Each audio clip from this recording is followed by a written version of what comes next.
सत श्री अकाल जी सारिਆਂ ਨੂੰ। मैं कमल स्वागत है ਤੁਹਾਡੇ अपने channel Kamal's Punjabi homely recipes 'ਚ। ਅੱਜ ਬਣਾਉਂਦੇ ਆ ਆਪਾਂ टूटी फ्रूटी केक बिना ओवन ते बिना अंडे ते बनावांगे ਆਪਾਂ। बहुत ही सॉफ्ट एंड स्पंजी केक बन के तैयार ਹੁੰਦਾ है। ਜੇ ਤੁਹਾਨੂੰ ਰੈਸਪੀ ਪਸੰਦ ਆਵੇ ਤਾਂ ਇਹਨੂੰ ਆਪਦੀ ਫੈਮਿਲੀ ਤੇ ਫਰੈਂਡਸ ਦੇ ਨਾਲ ਸ਼ੇਅਰ ਜ਼ਰੂਰ ਕਰਿਓ। ਤੇ ਜੇ ਤੁਸੀਂ ਮੇਰੇ ਅੱਜ ਚੈਨਲ ਤੇ ਨਏ ਹੋ, ਪਹਿਲੀ ਵਾਰ ਮੇਰਾ ਵੀਡੀਓ ਦੇਖ ਰਹੇ ਹੋ ਤਾਂ प्लीज़ सबसक्राइब ज़रूर करियो, मैनू सपोर्ट करो, मैनू मेरे चैनल नू ग्रो करने में मेरी हेल्प करो। तो आओ हुण बनाना शुरू करते हैं। आपां बिना ओवन ते बना रहे हैं तो बेक करने लिए एक बड़ी कढ़ाई लो, उहदे विच पाओ 1.5 कप के करीब नून। नून आ जो आप रेगूलर अपनी सब्जी दाल विच यूज़ करते हैं वही नून है ये।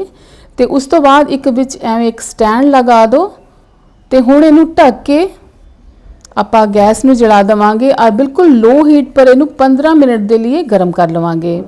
तो हुण इत्थे आ मेरे कोल एक केक टिन मैं रेक्टेंगुलर शेप की लीती आ, तुसी सर्कल या फिर स्क्वायर कोई भी ले लो। उन्हों तेल दे नाल या बटर दे नाल ग्रीस कर लो।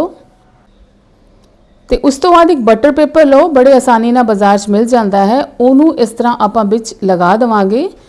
इनू लगाउण ते की हुंदा है, केक अपना केक टिन दे नाल चिपकूगा नहीं तो बहुत ही आसानी ना बाहर निकल जाता है। बटर पेपर लगाने तो बाद उन्होंने भी आप चंगी तरह एवें ग्रीस कर लवांगे।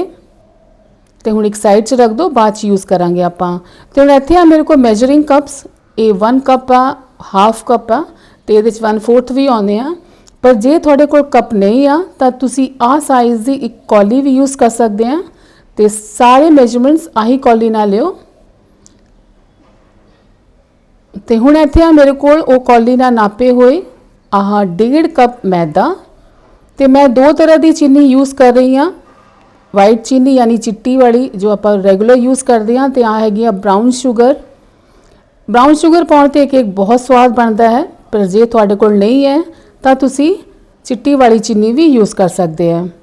तो उहदा फिर तुसी 1 कप ले लियो। इत्थे मैं अद्धा कप चिट्टी ते ब्राउन लीती है। तो इत्थे आ मेरे को अद्धा कप गाढ़ा दही।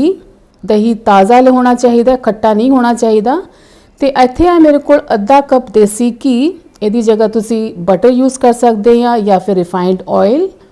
तो इत्थे आ मेरे को दुध, ये आप जरूरत के हिसाब नाल पावांगे। तो आ हैगा बेकिंग पाउडर तो बेकिंग सोडा।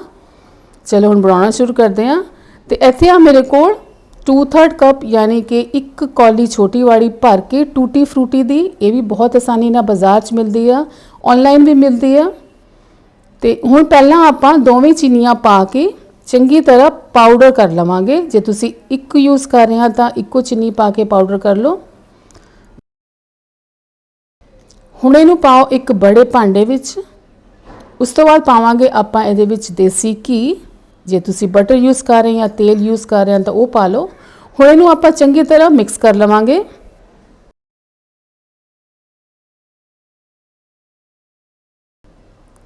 हल्का जिहा मिक्स होने तो बाद आपां इहदे च पा देवांगे दही।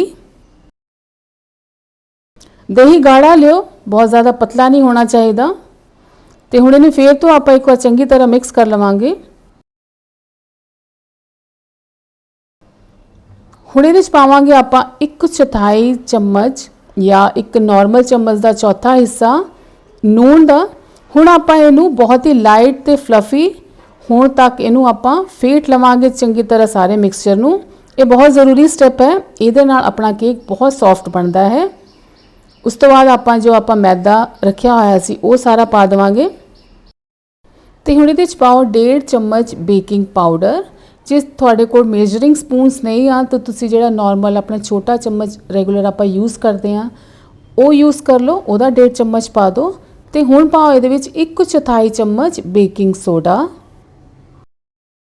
हुण सारियां चीज़ां नूं आपां हल्के हत्थां नाल एवें करके मिला लवांगे। बहुत ही हल्के हत्थां नाल मिलाउणा है क्योंकि जब फेटदे टाइम घी ते चीनी जो अपनी इहदे विच एयर क्रिएट हुई है, जे आपां जोर दी करांगे तो वो निकल जूगी तो केक अपना सॉफ्ट नहीं बनूगा। तो बहुत ही हल्के हथ नाल जिवें मैं मिला रही हाँ, सर्कल करके विच ते कट करके उवें आपां नूं मिक्स करना है। हुण इस तो बाद पावांगे आपां इहदे विच 1 चम्मच वनीला एसेंस दा।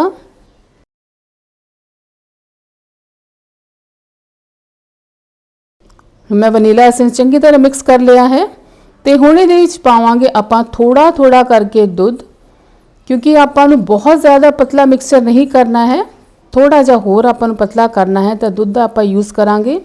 दुध थोड़ा थोड़ा करके पायो, एक साथ ना पायो, एक साथ पाए तो कई बार थोड़ा ज़्यादा भी हो जाता है। तो हुण मैं 2 बार करके दुध पाया है तो हुण ये परफेक्ट कंसिस्टेंसी का है। तो हुण टूटी फ्रूटी नूं एक प्लेट 'च कड्डो।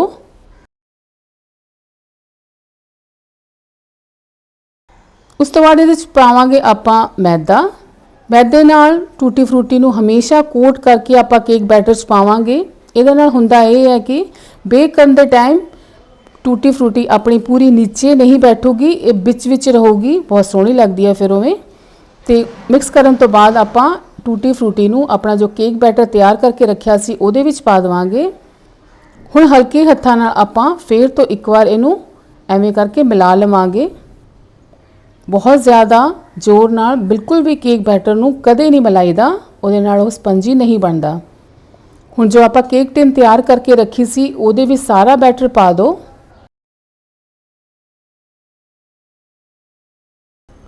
एकण स्पैचुला दे नाल ओनू थोड़ा जिहा लेवल कर दो। केक हुण चंगी तरह लेवल हो गया है। इस तो बाद आपां केक टिन नूं इस तरह करके टैप करांगे। इहदे नाल की हुंदा है, कई बार चीज़ भांडे 'च पाउण ते कोने कोने खाली रहिंदे आ, वो इस तरह टैप करने तां फिल हो जाणगे। हुण इत्थे अपना जो आपां लूण पा के रखिया होया सी कढ़ाई गर्म हो चुकी है। हुण उहदे विच आपां केक टिन नूं एवें रख देवांगे। हुण ढक दो और बिल्कुल लो हीट पर आपां नूं 1 तो 1.5 घंटे या सवा घंटे तक पका लवांगे। तो मैं करीब सवा घंटा पकाया सी। आ देखो हुण अपना केक बन के तैयार है। एक स्टिक पा के देख लो, जो साफ निकलती है तो मतलब केक बन गया है। उस तो बाद इनू आपां ढक के आपां इनू रूम टैंपरेचर पर इनू बिल्कुल ठंडा कर लवांगे। केक मेरा ठंडा हो गया है तो दोनों साइड इहदे आपां इस तरह चाकू एक बार घुमा लो। दूसरे साइड की लोड़ नहीं, क्योंकि उत्ते बटर पेपर है, आसानी नाल निकल आऊगा। तो हुण देखो मैं केक नूं केक टिन चों कढ लिता है। तो केक हुण बहुत पूरी तरह अच्छी तरह ठंडा होया होया है। आ देखो बहुत सोहना कलर आया है, बहुत ही वधिया अपना केक बन के तैयार होया है। रेसिपी ट्राई ज़रूर करियो, बहुत वधिया केक बनता है, बहुत ज़्यादा टेस्टी।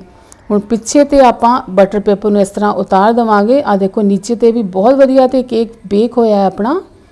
तो आओ हुण आपां इनू कट करदे हां। तो आ देखो चाकू के नाल बड़ी आसानी नाल केक कट जा रहा है, बहुत ही सॉफ्ट ते स्पंजी बनया है। आ देखो मैं दिखा रही हाँ, इहदा टैक्सचर देखो कितना सोहना बनया है। मैं होर भी आपदी केक रेसिपीज़ कुकी रेसिपीज़ के लिंक्स डिस्क्रिप्शन बॉक्स विच दिते हैं, ज़रूर चैक करियो। तुहानूं वो भी मेरी बेकिंग रेसिपीज़ चंगियां लगूंगियां, ज़रूर देखो एक बार। तो आ जे केक की रेसिपी तुहानूं पसंद आई होवे तो इहनूं आपदी फैमिली ते फ्रेंड्स दे नाल शेयर करना बिल्कुल ना भुल्लियो। कॉमेंट करियो जे तुसी आह केक मेरी रेसिपी देख के बनाया होवे तो किवें बनया, तुसी मैनूं कॉमेंट विच ज़रूर दस्सियो। बहुत बहुत धन्यवाद तुहाडा वीडियो देखने के लिए। मेरे चैनल नूं सबसक्राइब करियो, मैनूं सपोर्ट करो। सत श्री अकाल जी।